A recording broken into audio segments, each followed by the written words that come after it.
दूल्हा सुहागरात मनाने के लिए रात को 10 बजे अपने दुल्हन के कमरे में जाता है। जब दुल्हन के कमरे में जाता है, दुल्हन के पास बैठता है, दुल्हन से बातचीत करता है, तो उसको पता चलता है कि जो उसकी दुल्हन है, एक लड़की नहीं बल्कि एक किन्नर है। नमस्कार दोस्तों, मैं संकेत सिंह आपका स्वागत करता हूँ संकेत स्टोरी में और आशा करता हूँ स्वस्थ होंगे, अच्छे होंगे। आज जो क्राइम कहानी है, क्राइम घटना है, बिहार में एक जिला लगता है सिवान।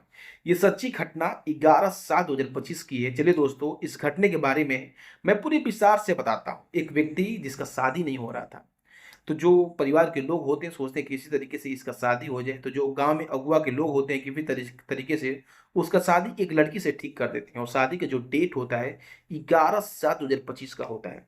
जैसे ही 11/7/2025 का शादी होता है, तो जो लड़की के लोग होते हैं बहुत ज़्यादा खुश थे, जो लड़की के जो भी लोग थे वो भी बहुत ज़्यादा खुश थे।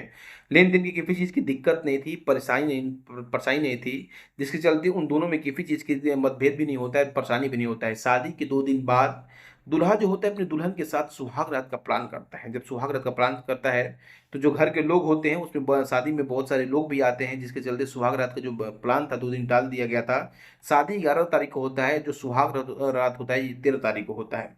13 तारीख को जो दूल्हा होता है अपनी दुल्हन के कमरे में रात को 10 बजे एंट्री करता है, तो देखता है कि जो उसकी दुल्हन है गिलास का दूध सजा के रखी है और दुल्हन अपने दूल्हे को गिलास का दूध ही पिलाती है। जिसके बाद दूल्हा दूध पीने के बाद अपनी दुल्हन के पास जाके बैठता है, प्यारी प्यारी उससे बातें करता है और बात करते करते थोड़ा थोड़ा उसको सलाने सलाने लगता है। जिसके चलते जो दुल्हन होती है बताती है कि मैं एक लड़की नहीं बल्कि मैं एक किन्नर हूँ। जैसे ही वो दूल्हा सुनता है तो हंसने लगता है। वो बोलता है कि तुम क्या मेरे साथ मजाक कर रही हो? मैं मजाक के मूड में बिल्कुल नहीं हूँ, मैं कुछ और मूड में हूँ। जिसके चलते जो दुल्हन होती है बोलती है मैं झूठ नहीं बोल रही हूँ, मैं एक किन्नर हूँ और जो मेरा शादी है मेरे माता पिता के दबाव से हुआ है। जिसके चलते दूल्हा को थोड़ा सा शक होता है, लेकिन वो शक इतना गहरा नहीं होता है। सोचता है कि शायद इसका कुछ अंदर से मन नहीं होगा, जिसके चलते ये मेरे को मना करने के लिए कुछ अलग अलग बहाना बना रही है, तरीका बना रही है, जिसके चलते मैं मान जाऊँ। लेकिन मैं मानूंगा नहीं, अपनी दुल्हन से जबरदस्ती करने लगता है। जिसके चलते उसके बाद उसको पता चलता है कि जो उसकी दुल्हन है एक लड़की नहीं बल्कि एक किन्नर है। जैसे जैसे उसकी नज़र को पता चलता है कि ये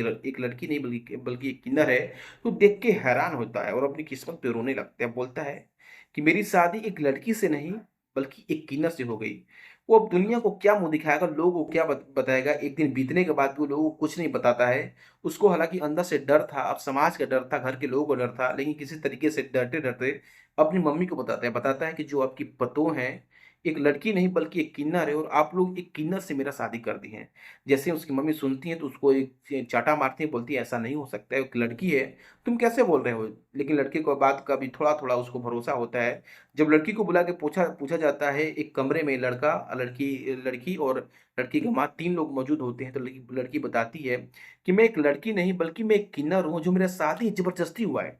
जिसके बाद उसकी जो मम्मी होती है वो भी रोने लगती है और बोलती है कि मैं दुनिया को क्या मुंह दिखाऊंगी कि जो मेरा बेटा है इसका शादी एक किन्नर लड़की के साथ हुआ है, और जो बेटा है इसका शादी कैसे होगा, मेरा वंश कैसे आगे चलेगा। जिसके चलते जो लड़का था वो भी परेशान था, जो लड़की की माँ थी वो भी परेशान थी और जो इधर दुल्हन थी वो भी परेशान थी। तो जो लड़की की माँ होती है वो फैसला अपना बनाती है कि जो इसके पिता है, लड़की के पिता इसको बुलाते हैं और इसके साथ उसको विदा कर देते हैं। रात को फोन जाता है पिता के पास, जो लड़की के पिता होते हैं उनके पास फोन जाता है। जिसके बाद पिता को बुलाया जाता है और बोला बोला जाता है कि आपको जब पता था कि जो आपकी लड़की एक किन्नर है, तो आप किसी की जिंदगी क्यों बर्बाद करती हैं? आपको क्या अच्छा लगता है? जो उसका पिता था बोलता है ऐसा कुछ नहीं है। लेकिन लड़की वहीं पे बोलने लगती है कि मैं एक किन्नर हूँ, मेरा शादी जबरदस्ती किया गया है। जिसके चलते लड़की को उसके पिता के साथ उसे घर विदा कर दिया जाता है। लेकिन जो लड़की का पिता होता है एक दिन बीतने के बाद ये आरोप लगाता है कि हम बहुत ज़्यादा पैसा दिए हैं, बहुत ज़्यादा गहना दिए हैं, मेरे को वापस नहीं हुआ है। तो जो घर के लोग होते हैं, लड़की के घर के लोग होते हैं, पूरा पैसा और पूरा गहना उसको वापस कर देते हैं। बोलते हैं मेरे को ये पैसा नहीं चाहिए, मेरे को ये गहना नहीं चाहिए, जिसके चलते समाज में मेरी बदनामी हो। लेकिन जो लड़की का पिता होता है वो लालची किस्म का व्यक्ति होता है, बोलता है कि मेरे को कुछ और पैसा चाहिए, अगर तुम पैसा नहीं दोगे तो मैं केस करूंगा। तो जो लड़की के लोग होते हैं थोड़ा गुस्से में आ जाते हैं कि पहले तो तुम मेरे साथ फ्रॉडगिरी किए हो, पहले मेरे बच्चे की जिंदगी बर्बाद की हो, जो तुम्हारी बेटी एक किन्नर है, और बोल रहे हो केस करेंगे। जिसके चलते जो लड़की को लोग होते हैं एक दिन प्लान करते हैं, 16 तारीख को प्लान करके लड़की के घर अचानक जाते हैं और जाकर वहां पे मारपीट करने लगते हैं। मारपीट में बहुत ही जम के मारपीट होता है, उस मारपीट में 10 लोग घायल हो जाते हैं। जिसके चलते वहां पे थाना पुलिस प्रशासन सब आ जाती है और जो लड़की को लोग होते हैं घटना स्थल से फरार हो जाते हैं। उनका गुस्सा जायज़ होता है क्योंकि किसी का भी लड़की का ज़िंदगी बर्बाद करना किसी का हक नहीं है।